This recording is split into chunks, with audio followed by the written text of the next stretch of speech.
Welcome back to the Dungeon Master's Block, the place where we come to talk about the Dungeon Master, the most important person in the game. With every conversation, we hope to inspire as many as possible to keep on Dungeon Mastering.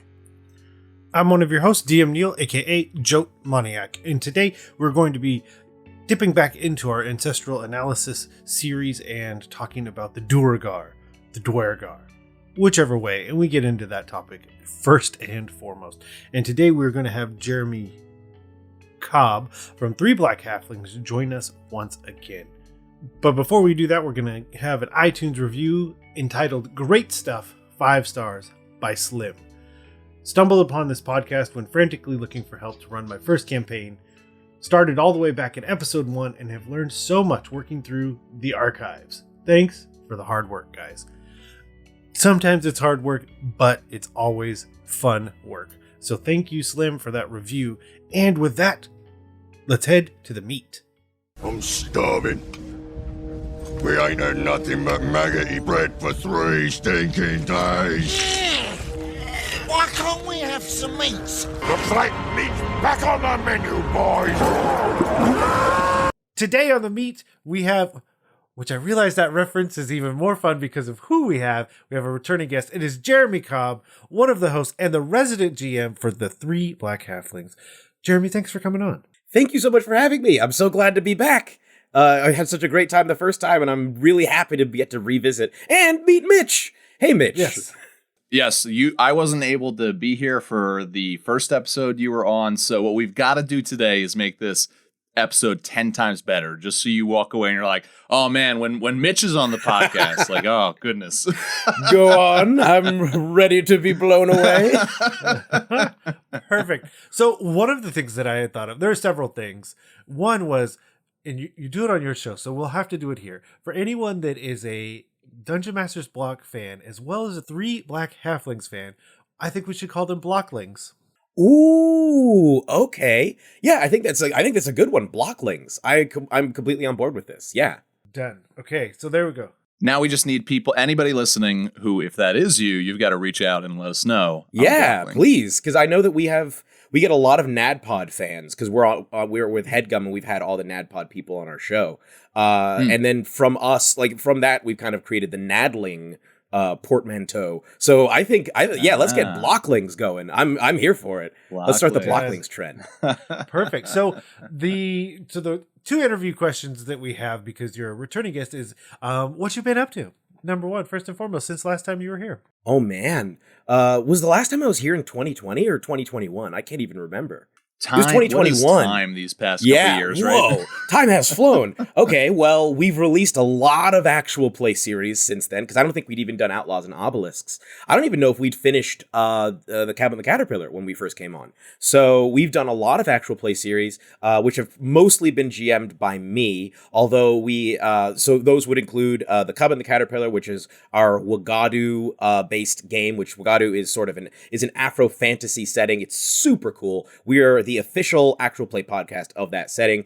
We've done 2 seasons, in fact, of Wagadu. The first one is called The Cub and the Caterpillar. The second, which literally, as of this recording, the final episode released 2 days ago, is called Tales of Wagadu, The Curse of the Spider Queen. We also released a post-apocalyptic North Africa-inspired Western series called Outlaws and Obelisks. We've had like a lot of, we had London Carlisle on. We ran Call of Cthulhu. We've started going to cons. I was at PAX U last year. Right. Yeah, Nice. We did a whole panel. It was a blast. We've gotten to do D&D in a castle now 3 times. I got to play a game with Jeremy Crawford at the most recent one. I never expected that to happen. So yeah, a lot of stuff going on, and we actually just started a new podcast exclusively on our Patreon called JC's on Movies. It's Jasper William Cartwright and I, Jasper William Cartwright being my co-host from Three Black Halflings. We are talking about movies. Our first episode, we talk about Knives Out. So we've been doing a bunch of stuff. I've even started pro DMing now. So go check that out. I'm on Sword and Scroll, and I'm looking to get maybe onto some other sites as well. So if you want to ever play with me, that's another avenue. We've been busy over at Halfling Central. The schedule's been full. Yes. I like it. Yeah, Outlaws and Obelisks and everything from Wagadu is definitely a must listen. Because, like you said, it's giving a voice to a different style of play than I feel like most people have heard. It's really helped me as a DM to think just in different ways. So, if nothing else, you've made one person better. So, I mean, if that's the goal, you've done it. I mean, I assume there's probably more than one. But well, thank you so much. Minimum. Thank you. Yeah. So with that, we have a surprise question, and I just came up with it right now. What is a con that you want to go to that you haven't yet? Oh, Gen Con. That's okay? Yeah, off the bat, because my understanding, and this is a confession, I have always been a big nerd, but I never really had access to other like classic nerdy people, so I never went to cons growing up, like ever. I don't even know. I think I knew they existed, but I really didn't know much about them. Like I knew Comic Con, and I remember hearing about C2E2, but I knew almost nothing about it. So it's not been until more recently when people have been like, "Oh, I'm going to a con," and I'm like, "Whoa, okay." Going to Gen Con would absolutely be amazing, especially like my understanding is that for like TTRPGers, it's kind of the biggest of the cons. So I'm like, look, we didn't get to do it last year.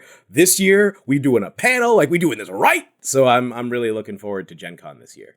Yeah, it is staggering the amount of people that go to Gen Con, because when I was there for the 50th anniversary, they plan a weekend that's the Indianapolis Colts aren't playing because they take over Lucas Oil Stadium because it's a dome and literally set up tables on the football field that you go down to, and basically that whole place is full of tables. Almost every connecting or surrounding hotel has all of their spaces available.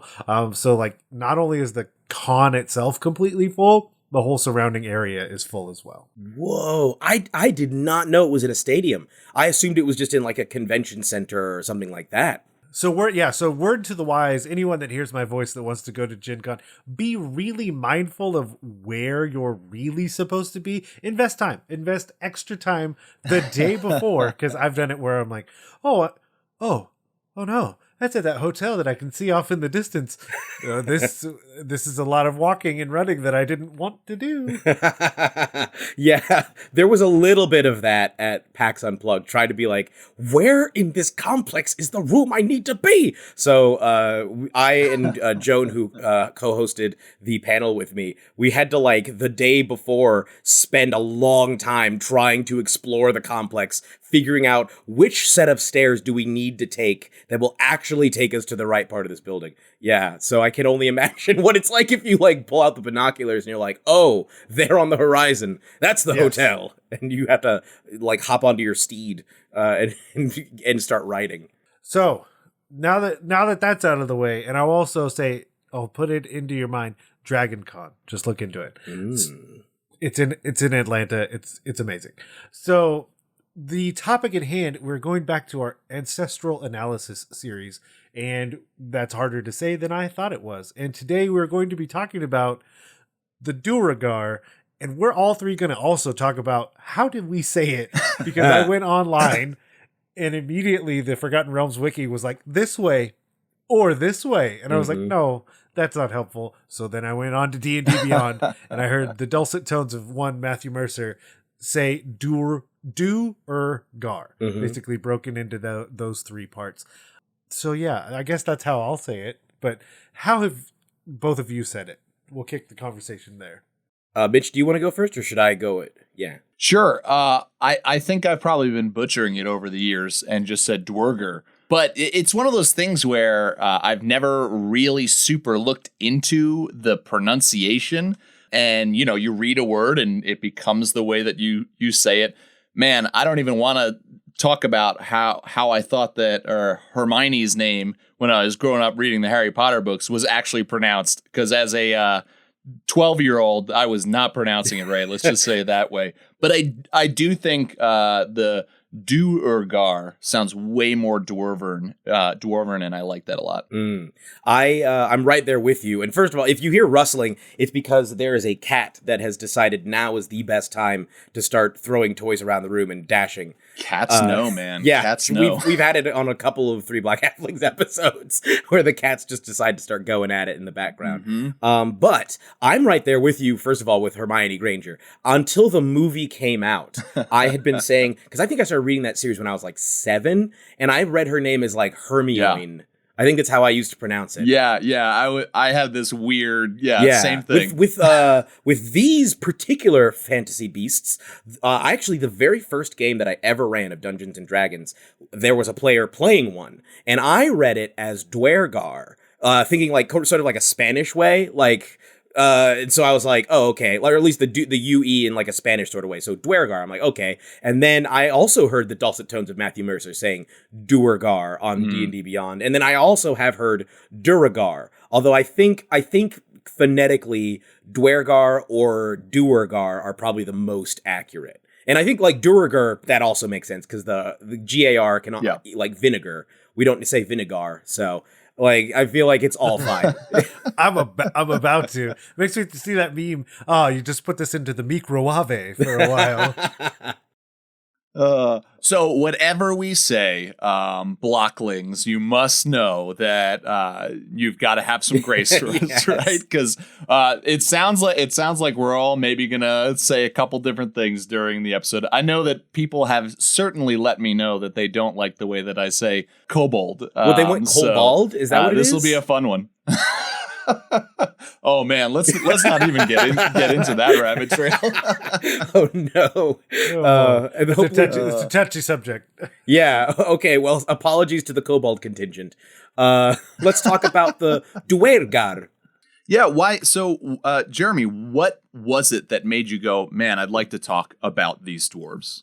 Well, when I first started running D&D, and one of my players was playing a Duergar, I was reading the lore on the species, and I was like, oh, this is really interesting. I found the lore specifically having to do with the fact that they had previously been enslaved, and they had like a reputation for being slavers. But it wasn't just like, oh, they're just monstrous people who enslave people. It was like, oh, they themselves were enslaved. They were basically, my understanding is they were minding their own business. They were digging deeper, and then they got attacked and taken over by the mind flayers. The Gith showed up and helped them overthrow the mind flayers. And ever since then, they've been like, due to the horrible abuses that they suffered under that slavery, they have been permanently changed. And now they have kind of become the thing that they hated, which I find really interesting.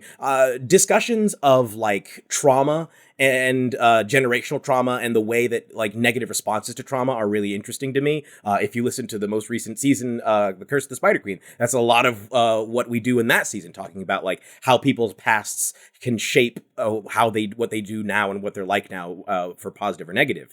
And I found it really interesting to be like, oh, this is actually like a group of these people are like victims. They were victimized horribly and unfairly by another society, and they, rather than say, all right, let's make sure that never happens to somebody else, they said, we won't let that, at least the way that I interpreted it is like, we will never let that happen to us again, and therefore we will stop we will do it to everyone else so that it can never happen to us. Even like I know what one part that fascinated me is the fact that their ire is particularly directed at the other dwarves. That like it's almost like a resentment toward the other dwarves, perhaps for not having gotten involved. And that was kind of how I interpreted it. I don't know if every table is going to interpret it that way, but that was kind of how I took it. Was that this was like a societal reaction to the trauma that they had suffered. Well, you have in at least in the Forgotten Realms, you have the history being that they had. Eventually, they led themselves back to the surface world where they came back and they, being from this clan Duergar, were like, hey, like, we're back. We want like our lands back. And because of red tape and greed, the dwarves were like, no, you've been gone so long. Like, it's not yours anymore. Right. Mm-hmm. And whatever side in that you would agree with, the Duergar left, and they left disappointed being probably a pretty tame word for it. They left, and from that point on, like, hated the dwarves because of their lands not being returned. But man, it just seems like every all the people of the Underdark, when you dive into their lore, somewhere along the lines, the Mind Flayers have messed them up. Yep, pretty much. Well, you brought it up in a really interesting way because you talked about the societal norms, and it was doing this research that I think that is maybe one of the more interesting ways to look at when you see an alignment. Seeing that alignment, okay, so Duergar are considered lawful evil, but I would almost say that their society is lawful evil. Because for the most part, they don't really care what anyone else does on their individual basis. Like, just don't bother me and I won't bother you, and then we'll just move on. But the structure that they've built surrounding their society is lawful evil, but also it's gotten them really, really far. Because they, like Mitch, you alluded to it, like basically they start out as this kind of homeless outcast because they have one less home than they need. That's kind of how that system works. They try to go back, and now they have some of the strongest strongholds in the entire Underdark. But societally, lawful evil is definitely an apt description. And I think you can even see some of that in their god Ladoguer. Like, his nicknames in order are the Exile, which is like, okay, yeah, it's like he represents them. The Gray Protector. So there's the, like, what is he protecting? He's protecting us, the Duergar. He's protecting us from anyone, like the Mind Flayers, or anyone who would try and hurt us. Then, of course, Master of Crafts, where it's like, okay, we're industrious, we're building things, we're developing ourselves. And then we hit the Slave Driver, the Taskmaster, and the Harsh. And it's like, out of the pain of being exiled and enslaved, it's like, we're going to start working incredibly hard to never have to suffer this again. And we will inflict our pain on everyone else. Like, I'm not usually a huge fan of slavery in games. I know some people never want it in their games, which, I respect. But I think in this particular case, it's interesting to see this as like a response, as like a trauma response, that their society has never responded well to what they've suffered. Yeah. And like you said, Mitch, when they were rejected by the other dwarves, the heartbreak that must have caused for them to be like, but these were our lands. Like, not anymore. Bye. And they're forced down back underground.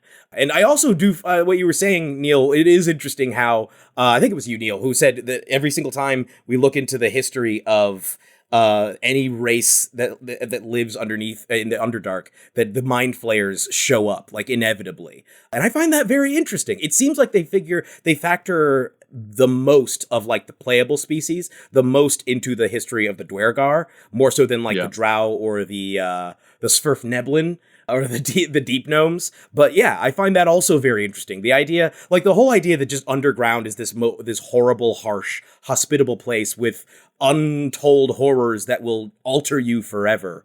I find that an interesting concept as well. Well, even talking about, the relationship between the dwarves and the Duergar, like, it's interesting because I think that both the dwarves, from when you read their lore, the dwarves and the Duergar would speak about their relationship.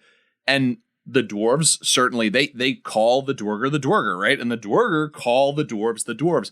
But the interesting thing about that is that, but they're all dwarves. And yet, because of this animosity, even within the Duergar's mind, it seems like there's this separation between the people of, like, no, we are not the same, right? We are not all dwarves. Those are the dwarves. We are the Duergar, which I imagine there's this pride behind, like, we are the Duergar, like, saying that. Yeah, I like it. I like the lore behind that. You get into even the way that the speech is surrounded and the history that's layered there. But the other thing I was thinking about, Jeremy, you brought up, like, the gods and how there's the gods that they worship are tied into what has happened to them as a people. I could be talking about something that there already is written lore about, but I'm unaware of it. I would love to play out or hear that story of how they first started worshiping those gods, like the Exile. Was it this has happened to our people, and so they went on a search for the type of deities that filled their desires and their needs? Or was there a scene when they were returning back to the Underdark, heads downcast, hands clenched as fists with anger and and sadness that a mysterious figure like comes out of the dark, the exile, right? And so you have been exiled too, right? And like this moment where a god like introduces itself to a people, and perhaps leads them to like a new homeland or something like that. That could be a really interesting. If I was wanting to play the origins of the Duergar, that'd be an interesting part of the story to tell. Yeah, I think, and I think even as looking at that narrative, just in general, like even divorced from just D&D, the idea of a group of people who had faced oppression needing a deity to come and bring them a sense of strength and like save them, very reminiscent of the Old Testament, actually, in a lot of ways, and where you have the children of Israel who were enslaved, and then God comes along and saves them in a spectacular fashion, and then they eventually reach the promised land and then have to drive everyone out of the promised land, which I mean, certainly from their perspective is like, yay, we're being given this land. But I suppose from the perspectives of the people who were living there is like, yo, what? As people come in to wipe them out and drive them out of the land. It's very interesting how like it's reminiscent, I would say, of that sort of thing. And oh man, but put in that place, like perhaps the exile, right? Creating a story that a campaign you could tell. The exile leads them to conquering a portion of the Underdark that's like owned by mind flayers. Yeah, awesome, right? Like a cool story that could be played out. Yeah, or like or they go in and find some drow, and they're like, and Ladoguer is like, look. The drow do not worship me. They do not hold our values. We cannot, like, y'all, this is the land that I've chosen for y'all to take. They're here. You can't be mixing with them because they're not going to accept me. We got to drive them out. And they're like, yeah, look, I mean, this is how it goes. Yeah, and they go and fight. Yeah, I find that idea really, really interesting. For sure. Now makes me want to explore these themes of the campaign. Right? Yeah. The best and worst part about every podcast. You're like, oh, now I want to go do this. Mm-hmm. Yeah. All the ideas that we get and we don't have the time to do. Yeah, exactly. And again, this is a lot more brutal, I think, than what I would normally include in campaigns. But it depends on the group. Like, if people are comfortable exploring these themes of, like, generational trauma and, like, what a society... Because, again, this is, like, even in this scenario that we're proposing, it's like, we're doing this because we ourselves were harmed. If we had just been left alone, we would not have needed to reach out to whatever deity we've reached out to. Because I know canonically, I believe in the Forgotten Realms, Ladoguer was like thrown out of the Dwarven Pantheon. Morden Salmon, he was exiled. And I think they were literally going to kill him, but Baronar Truesilver saved Ladoguer. And the Grey Dwarves had a completely different, Grey Dwarves, aka Duergar, have a completely different interpretation. Looking at the Forgotten Realms wiki, it says that they viewed that they said that he was an advocate of righteous, innovative philosophy that had defended Moradin, the leader of the Moradin Salmon, so much that he cast him out. So it's like, okay, he was threatened by his greatness, and so he threw him out. But even that is, it's like... At least on Forgotten Realms, it doesn't seem to indicate how the relationship started, but there does seem to be a real deep kinship between the two. I mean, just the fact that they were exiled and he was exiled. Well, currently we're in the darkest timeline where both of them are dead, and they're like, yes. And then Asmodeus, being Asmodeus, decides to be like, no, I'm that person, like puppeteering. Just like, no, I'm that person. It's okay. You should do more bad things, though. It gets even worse. They make a deal with the literal devil. Yeah, so we're in the currently we're in the darkest timeline for them. But like, it's such an easy thing to change and make your world. If saying the same thing twice, I don't know if that made it better. But the idea that moment happened and they had two options. What if instead of Asmodeus, Moradin stepped in and said, "Hey, you've had an immensely bad shake at all of this. You've been literally mind twisted and fought every step of the way, both figuratively and literally with the mind flayers, and also going back to what you felt was your ancestral home, only to be turned back away, only to then fight mind flayers, only to, and Moradin bringing that piece of saying, like, at the end of the day, also, that separation between Duergar and dwarves, I feel like is less than elves and drow, in the sense that dwarves still live under the ground and often, air quote, delve too deep. Like if the Duergar delve too shallow, like they're in the same spot. Like it's really interesting how close they are, yet how far they feel. But yeah, just like that one simple change of what god steps in, and it changes your whole trajectory on the everything that they're gonna do. And now it's even being like reflected in the mechanics, or at least we'll see if that carries through with 1D&D, but certainly with Mordenkainen's Monsters of the Multiverse, they are now like considered, both them and the Svirfneblin, and I think the different kinds of elves are almost considered like separate beings, either under the overall category, in much the same way that goblins, hobgoblins, and bugbears are all goblinoids.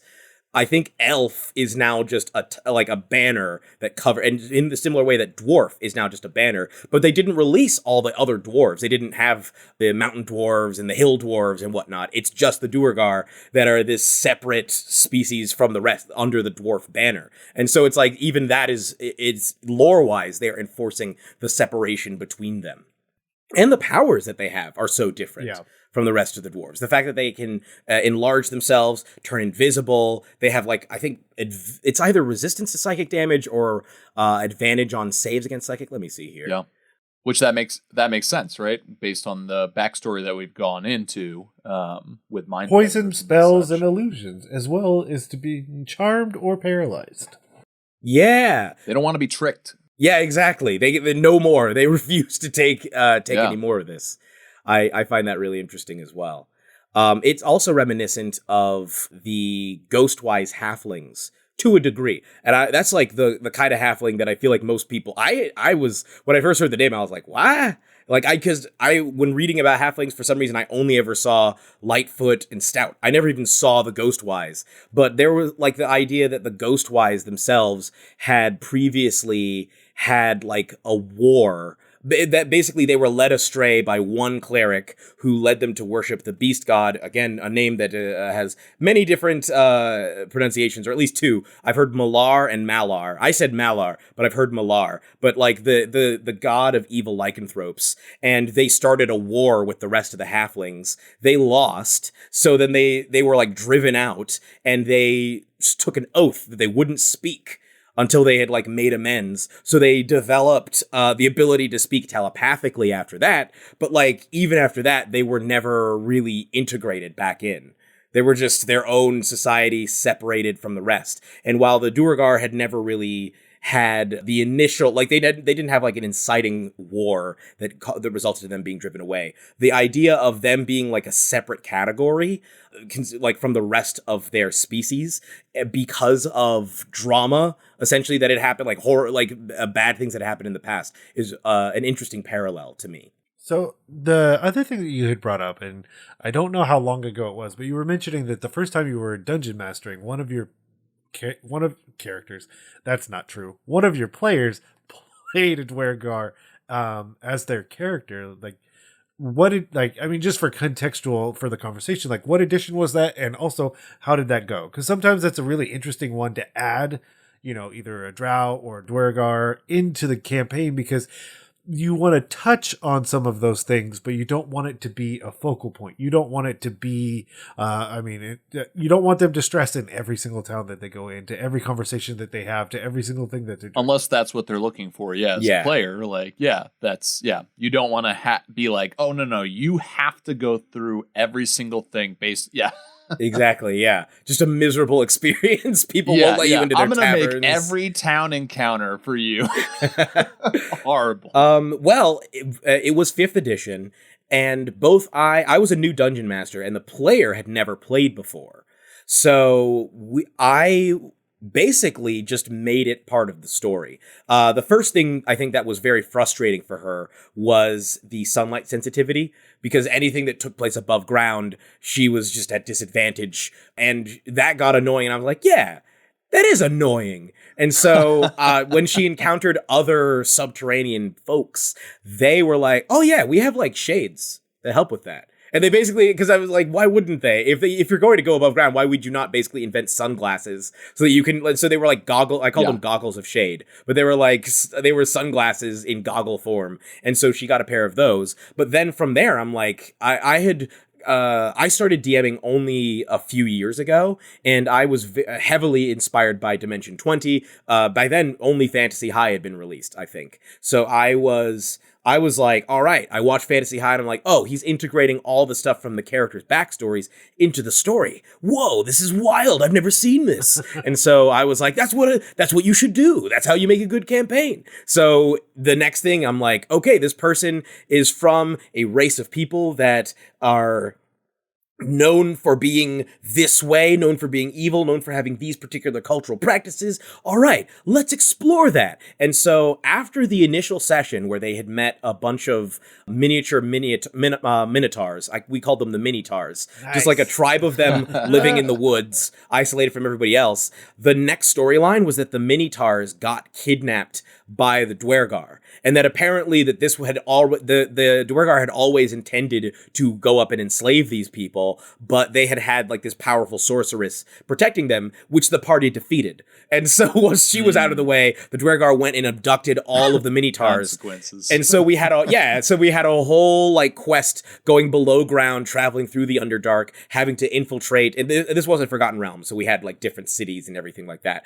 But they had to infiltrate the city, where they discovered that there was actually a pretty tense political situation where some of the Duergar had started to, basically because they started to interact more with their slaves, they started to take on the cultural practices of their slaves and started to be like, hey, wait a minute, these slaves are like, they're people. There are people with cultures and ideas that are interesting. Why do we have to have this mentality? Like, why does Lodogware have to just be all about enslaving other people? Why can't it just be like, we strengthen ourselves and we strengthen other people as well, and we form alliances? Maybe, and it was like a more progressive contingent was growing amongst the culture of the people, but they were being opposed, of course, by the establishment, and there was like a plot where the establishment, in desperation and fear of like our society could crumble and we could turn away from what we believe is the proper worship of Lodogware, they created essentially like a synthetic elder brain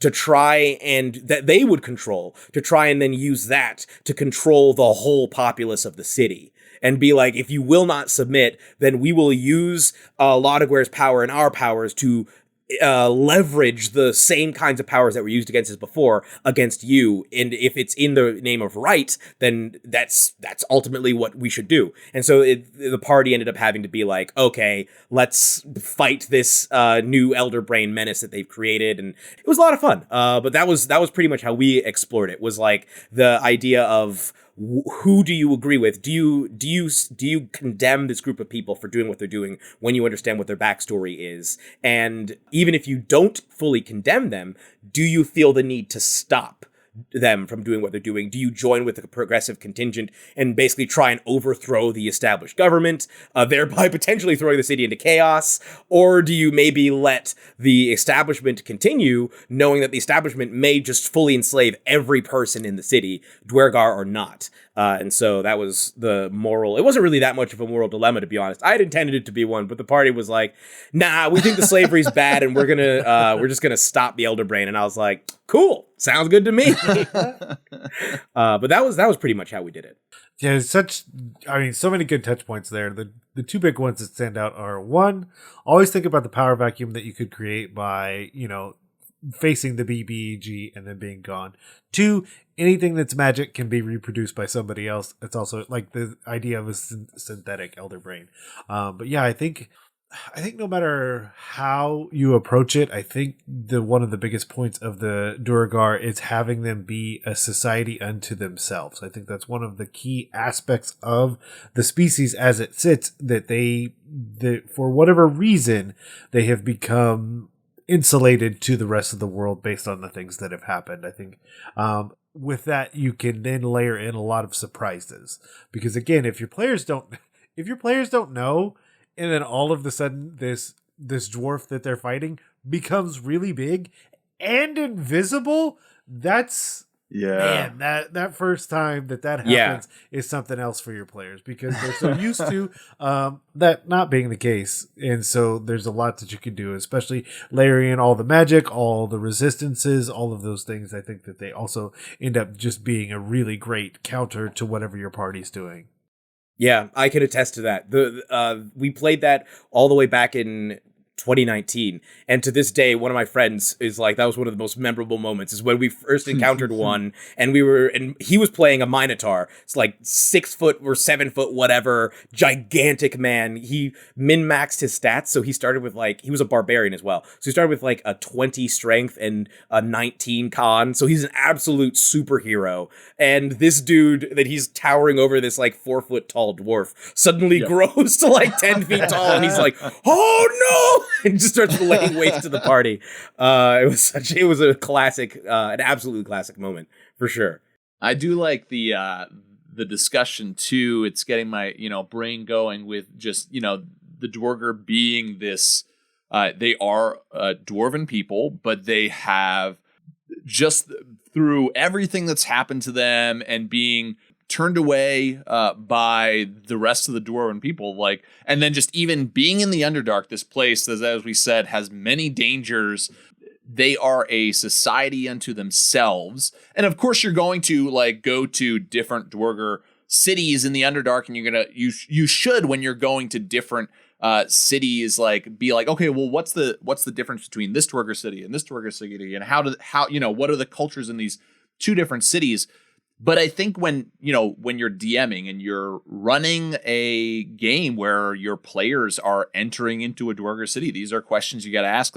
What are they going to see? I think there's a lot of things that you can take out of what we all think of as a dwarven city and place into an Underdark setting, but it's going to also be different, right? And what are those differences? I think right. The two of the things that pop right to the top of my head, besides what we've talked about with if you're going to be encountering slavery, I think the Duergar, it would fit very well into their city to have coliseums where they have battles. I think of Duergar riding into a coliseum on Umberhulks, right? Mm-hmm. And these scenes of intense violence, which I think the Duergar people, from what we have established, it would fit very well that this is their sport. They absolutely love the Colosseum. Maybe it's a central part of their cities. But then the other thing that I like, that I'm mostly just getting out of the art style of the Duergar,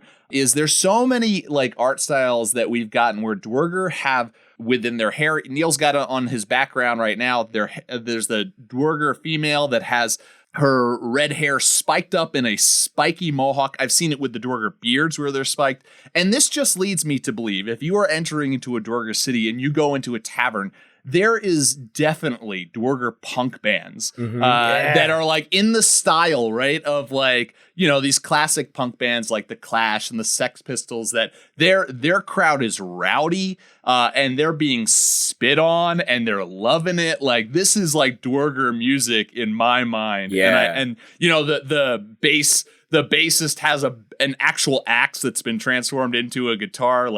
I love that kind of idea. But yeah, I think that, I don't know, what are some ideas of what would you have your players experience going into a Duergar city that would be different than another place? Yeah. Because I think with any culture, it's good to make it feel non-monolithic. You can be this is the overall flavor of the culture. These are the features. But even in America, depending on what state you're going to, you are hitting a drastically different version of America. Lots of cultures within a state, or within the country for sure. Yeah, exactly. Coming from Ohio, there's a big difference between the three. Well, there are notable differences between the three big cities: Cincinnati, Columbus, Toledo. But even outside it, if you compare those cities to the areas immediately surrounding, it's small town Ohio, very different from big city Ohio. And of course, a big city in Ohio is very different from a big city in New York State, for example. But so I would absolutely, you talk about punk bands, I'm let's have one city be super into punk. Let's have another city be super into industrial. I think another one could be like noise music that they really like, just the sound of the machinery. There are like artists who are doing stuff to like alter the sounds that you're just you got a dwarf with, rather than like 2 drumsticks, he's got 2 hammers, right? Like, yeah, exactly. And they're just like running machinery. I think you could probably, I'm wondering if like with the industriousness and the emphasis on like intellect and intelligence among them, I'm wondering if games of strategy would be like a big element, like like chess. I think that could be really interesting. I think like looking at actual cultures from city to city, and even having like different like cities look at each other and be like, oh yeah, the way that they do things, nah, we're not real. Like, yeah, look, that's not really how you should worship Laudagware. Like, I know we're all part of the same country, we're all Duergar here, but like, come on now. They're too rowdy. You know, it's about stoicism. We need to be serious about this. And maybe there's one where it's all like vocal music. Like if you ever listen to like basso profundo music from like Russia, where it's the most intense, like all these deep voiced men just sitting around singing these hymns to Laudagware. And it's like, oh, and real ominous and like, yeah. This is the real stuff where it's at right now. None of that raucous stuff.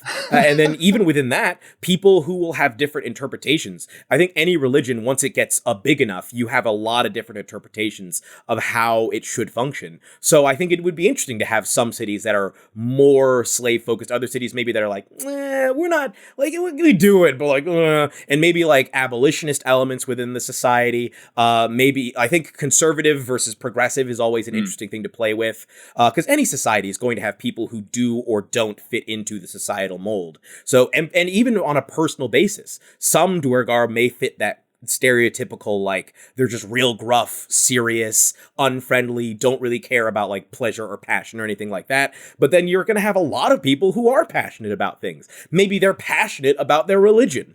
Maybe they are like, yeah, like in a church that you go to, you're going to have some people who are super hardcore. You're going to have other people who are as devout as those people, but interpret things differently. And then you're going to have the we only come on the holidays sort of people. Like, what happens if you have the only on holidays Laudagware worshippers? And they're like, yeah, we don't even live in like the main city. We're like, we're removed from all of that, but we just come in to, you know, and we don't even have, like, on our place, they're not even slaves. We just have workers. We buy people as slaves and then free them and then just pay them and give them room and board, and they're essentially like live-in servants. And we even like, maybe even the more extreme ones are like, we have programs that we're like, yeah, we resettle, and then there's the revolutionary contingent can look at them and be like, you guys are taking half measures. Like, it's good what you're doing, but we got to dismantle the system. You're still profiting off of the system that's here. And like, I don't know. I think there's unlimited stories you could tell with this, based on the amount of time that I've been talking about it.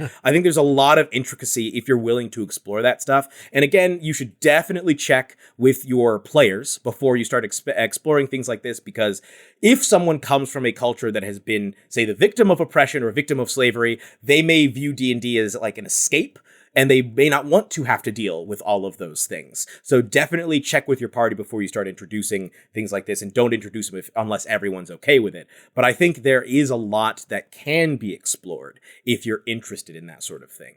Well, I think you make a fantastic point about just, like, as we've said, you were saying, you go to a different place in just Ohio and you got totally different cultures within one state, and you go further and you get different cultures. Like, we have to, like, I think, recognize with this fantasy setting of the Underdark, like, is it easier or harder to travel from place to place in the Underdark than the surface world? Like, it's tunnel systems, there's dangers, and typically I think of a lot of Underdark societies not traveling. I think there's lots of people within Underdark cities that have never traveled outside of their city. Or if they are, it's like they're going on patrols, right? But they're returning. And so if the Underdark in your world is spanning the whole world, like there absolutely should be, if there are Duergar cities that are on one side of the world and the other side of the world, and they have been separated for thousands of years because how do they even travel to, like, maybe never even heard about the other cities? Mm-hmm. They should have vast differences based on what their people believe, based on what their people have gone through, based on where they are and the climate. And like, is the climate different in the Underdark in different places? I would think so, right? So yeah, like I think that they should absolutely be different when it's spanning a whole world and perhaps hasn't been contact between two cities or whatever it is for perhaps thousands of years. Like, they should be vastly different. Yeah, the biggest thing I think about, and it'll go back to our conversation previously about conventions, I think a lot of people here in the U.S. kind of lose perspective that the U.S. is huge. So where I live in Central California, when I went to San Diego Comic-Con, that is the same distance travel as going from London to Paris. Because I had been in Paris, so I used Paris as like my touch point. When I go to Gen Con, which is not East Coast to West Coast, mind you, this is Indianapolis. That is as if I went from Paris to Moscow. If I were to go from the East Coast to the West Coast, could potentially be deep into China if I started in Paris and went that same distance. And so, the idea that these are also societies that, like, they're not being able to communicate well. They're not exposed to much because usually they're walled off because they don't like mind flayers and they don't like other things that would come in and just mindlessly potentially just kill their society, be it Umber Hulks, be it the vast majority of things in the Underdark. So they are very insular, and I think that also would be really fun to have, especially if you had a character that was from a different city. And especially if they're saying things about how things will happen when they get into the city, and then they're just like, "Oh, what is this? Ska? How dare they?" Ska. but the idea of, like, even having those preconceived notions within your party based on firsthand experience from someone else, only to realize, like, no, these are very different because, again, thousands of miles, thousands of years. It's going to end up very different. I love that idea. I love that because that's a really good point. I hadn't even considered how drastically different some of these societies would get because of how difficult travel would become. That even is, like, on a philosophical level, maybe, like, what happens if you have a society that rather their mentality isn't necessarily we have to keep all of the dangerous stuff out, but rather, like, we have to work with the dangerous stuff to, like, the dangerous stuff is dangerous because we don't fully understand it. We haven't fully worked out how to work with it.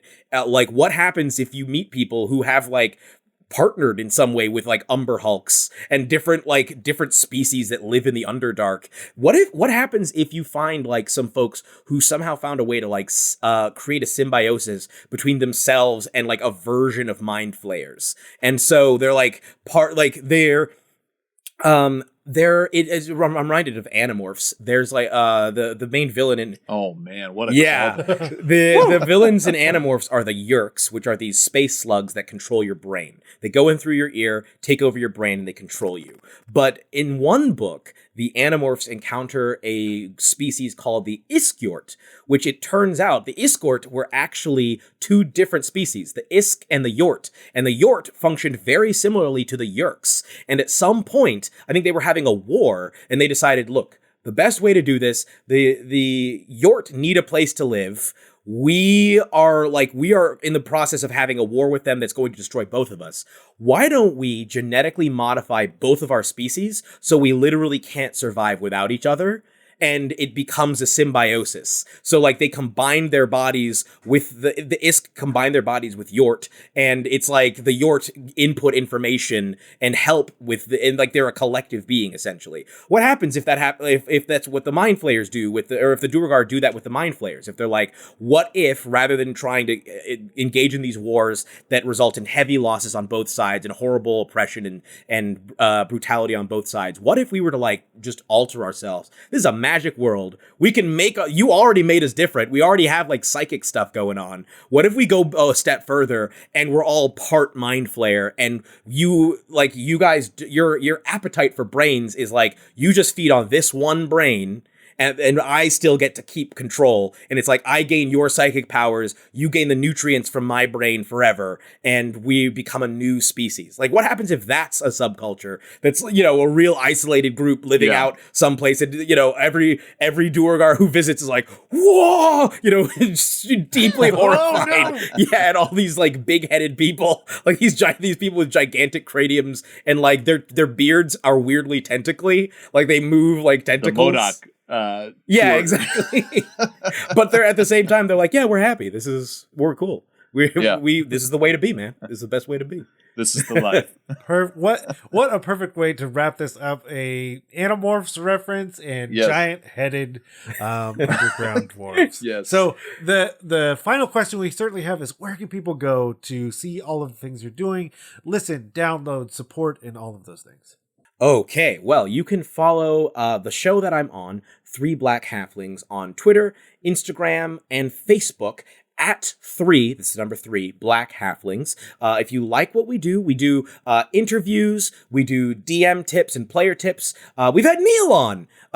In fact, we did an interview with Neal. We don't just do DM tips, player tips. We talk about general nerd stuff. We talk about inclusivity and diversity in Dungeons and Dragons and the nerd sphere in general. And we do actual play, which I've already talked about. There's a whole host of series. None of the series are super long. I think our longest ones are 20 episodes each. And typically the episodes are shorter than the average episode of Critical Role. So not a huge time investment. We do 1-shots, 2-shots, mini-series. We did one last year called City of the Black Rose that we're planning a sequel to. I think this is the first time that I've literally confirmed that we have actually recorded part of a sequel series to City of the Black Rose.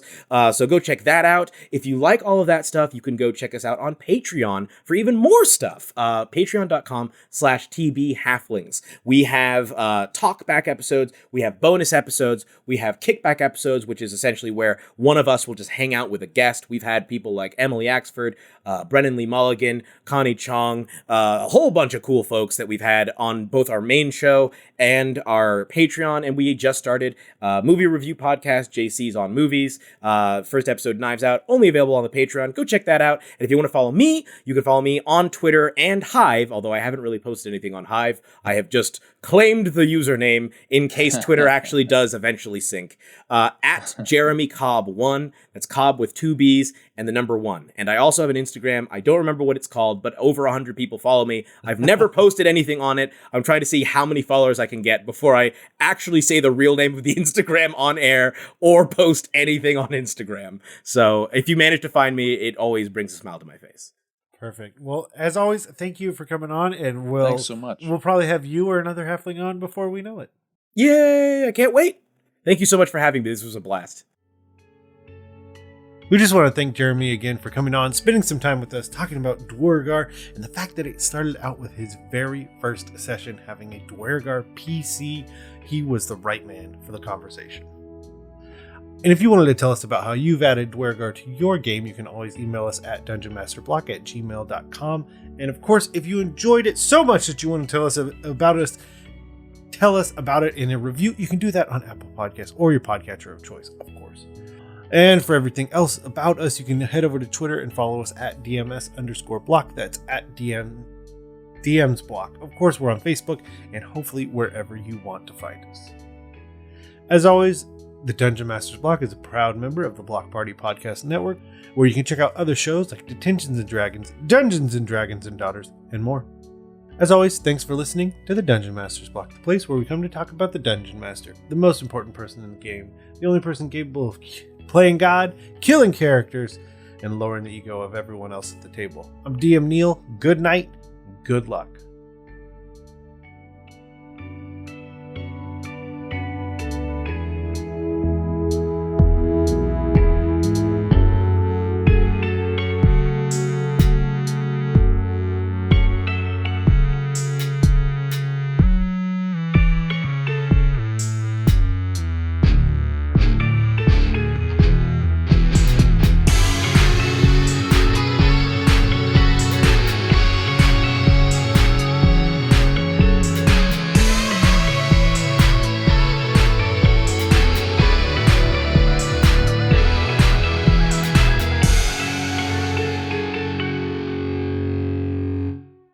Goodbye.